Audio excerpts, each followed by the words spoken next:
Hello, Jesse. Uncle Sean here, and you guessed it, another week is over.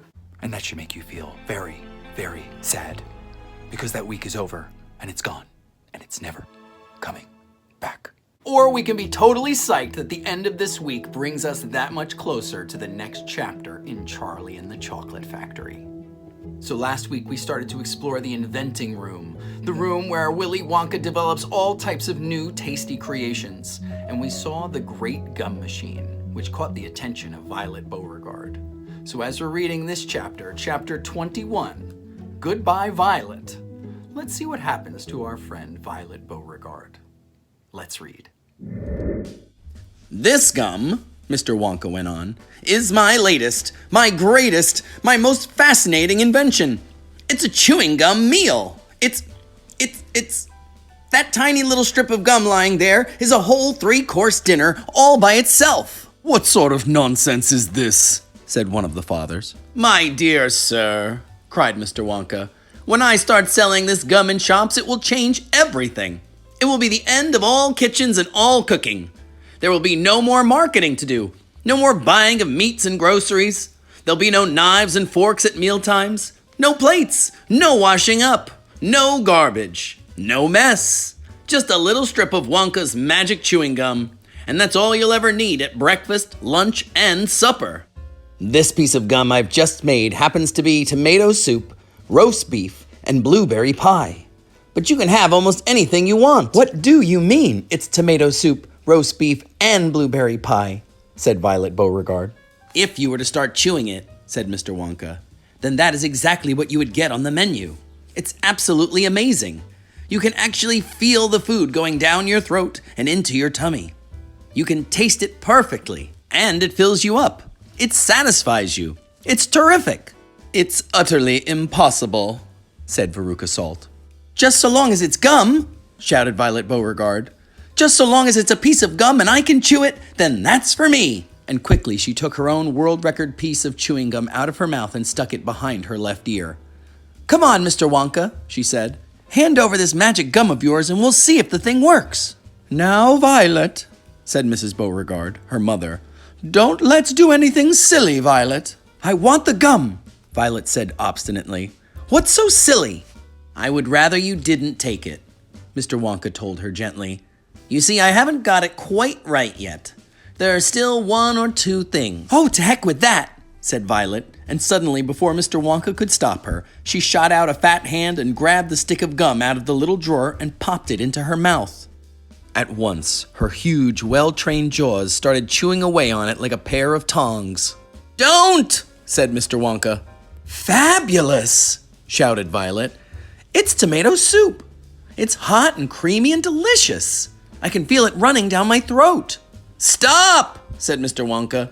The gum isn't ready yet. It's not right. Of course it's right, said Violet.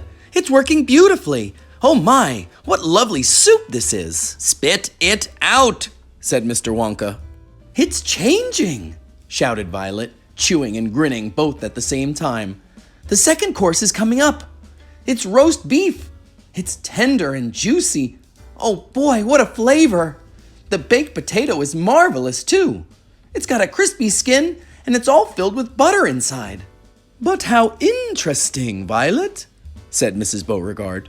You are a clever girl. Keep chewing, kiddo, said Mr. Beauregard. Keep right on chewing, baby. This is a great day for the Beauregards. Our little girl is the first person in the world to have a chewing gum meal.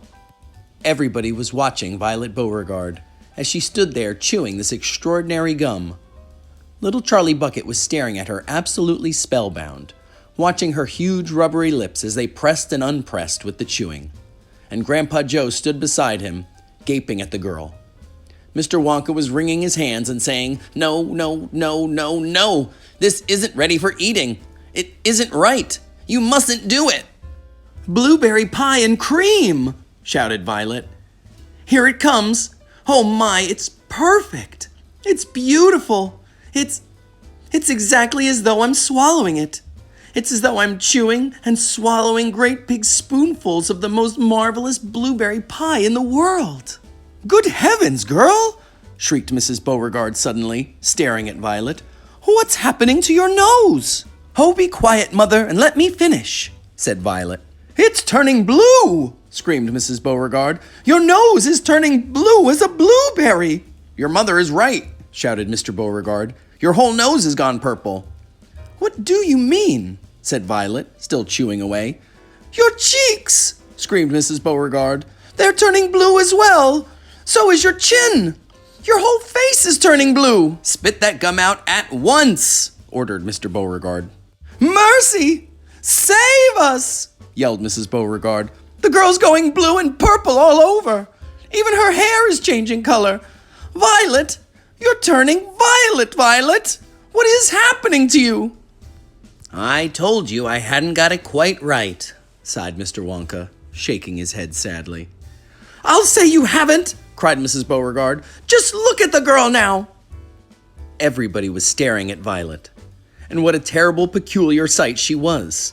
Her face and hands and legs and neck, in fact the skin all over her body, as well as her great big mop of curly hair, had turned a brilliant purplish blue, the color of blueberry juice.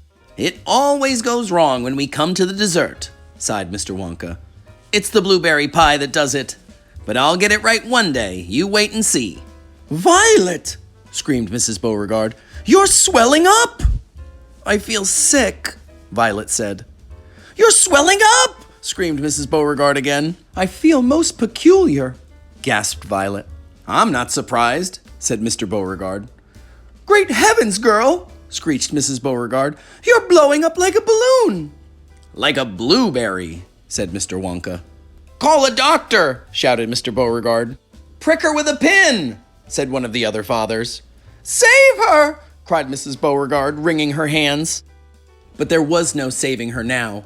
Her body was swelling up and changing shape at such a rate that within a minute it had turned into nothing less than an enormous round blue ball.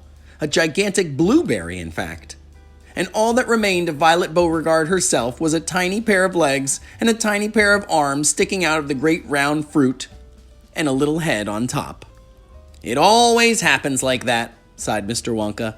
I've tried it 20 times in the testing room on 20 Oompa Loompas, and every one of them finished up as a blueberry. It's most annoying.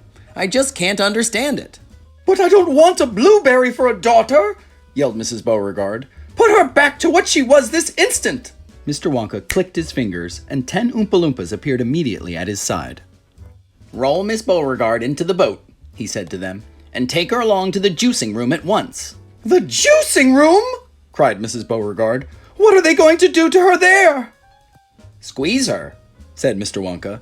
We've got to squeeze the juice out of her immediately. After that, we'll just have to see how she comes out. But don't worry, my dear Mrs. Beauregard. We'll get her repaired if it's the last thing we do. I am sorry about it all. I really am. Already, the 10 Oompa Loompas were rolling the enormous blueberry across the floor of the inventing room toward the door that led to the chocolate river where the boat was waiting. Mr. and Mrs. Beauregard hurried after them. The rest of the party, including little Charlie Bucket and Grandpa Joe, stood absolutely still and watched them go. Listen, whispered Charlie. Listen, Grandpa. The Oompa Loompas in the boat outside are starting to sing. The voices, 100 of them singing together, came loud and clear into the room. Dear friends, we surely all agree there's almost nothing worse to see than some repulsive little bum who's always chewing gum. It's very near as bad as those who sit around and pick the nose. So please believe us when we say that chewing gum will never pay. This sticky habit's bound to send the chewer to a sticky end. Did any of you ever know a person called Miss Bigelow? This dreadful woman saw no wrong in chewing all day long. She chewed while bathing in the tub. She chewed while dancing at her club. She chewed in church and on the bus. It really was quite ludicrous. And when she couldn't find her gum, she'd chew up the linoleum, or anything that happened near, a pair of boots, the postman's ear, or other people's underclothes, and once she chewed her boyfriend's nose. She went on chewing till at last her chewing muscles grew so vast that from her face her giant chin stuck out just like a violin.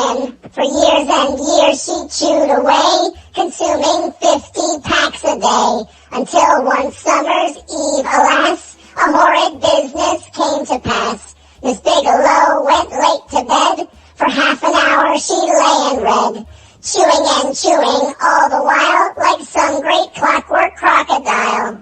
At last she put her gum away upon a special little tray and settled back and went to sleep. She managed this by counting sheep. But now, how strange! Although she slept, those massive jaws of hers still kept on chewing, chewing through the night, even with nothing there to bite. They were, you see, in such a groove, they positively had to move. And very grim it was to hear, in pitch darkness loud and clear, this sleeping woman's great big trap, opening and shutting, snap, snap, snap. Faster and faster, chop, chop, chop, the noise went on, it wouldn't stop, until at last her jaws decide to pause and open extra wide. And with the most tremendous chew, they bit the lady's tongue in two. Thereafter, just from chewing gum, Miss Bigelow was always dumb, and spent her life shut up in some disgusting sanatorium. And that is why we'll try so hard to save Miss Violet Beauregard from suffering an equal fate. She's still quite young, it's not too late, provided she survives the cure. We hope she does, we can't be sure.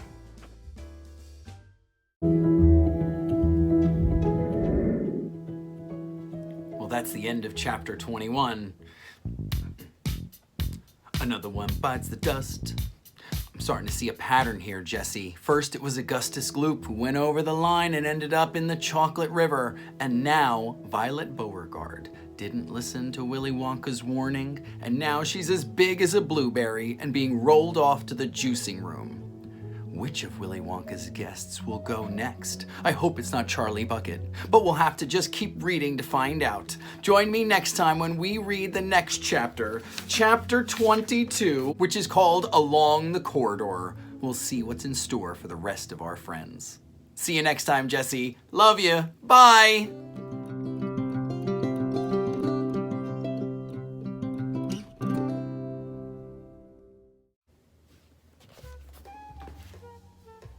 Hey, you're still here. Well, I guess that means you have time for a joke. How about a blueberry joke in honor of Violet Beauregard? All right, here we go. What is the best thing to put into a blueberry pie? Your teeth. Get it? All right, Jesse, I love you, and I will see you next week. Bye.